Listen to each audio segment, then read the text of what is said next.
In this video clip, we will solve the project that we have constructed previously and also look at the solver settings.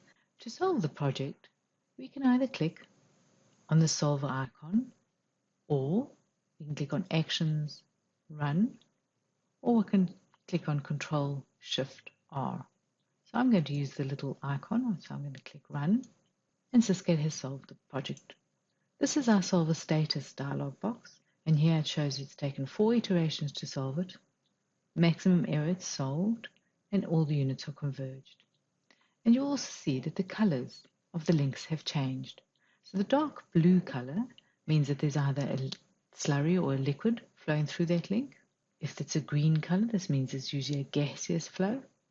And the pale blue, there's still no flow through our conch acid stream. The solver dialog also has, if we click on errors, it'll show us all the errors in the unit, and while it is solving, you'll see as these change. At the moment, we have no errors because it's solved. To make changes to how Syscale will solve your project, we can go and click on this icon, the Profile Setup icon, or we can go to Project, Profile Setup, and we'll get this dialog box. On the first tab, the Convergence tab, we have the maximum number of iterations that Syscale will run for before it will stop. The required converged iterations, the default is 3, which is usually sufficient. And the tolerance, the relative tolerance and the absolute tolerance.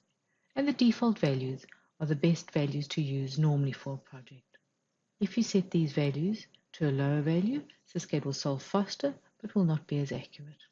The method that one uses, one normally just leaves as the default values.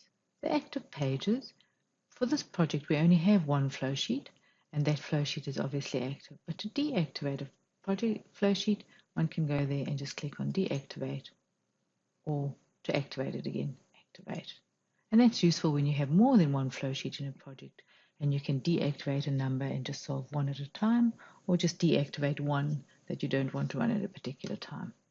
On the Options tab, you can have Keep Status Display Pinned, and what that means is this dialog will always stay active even when you've finished solving.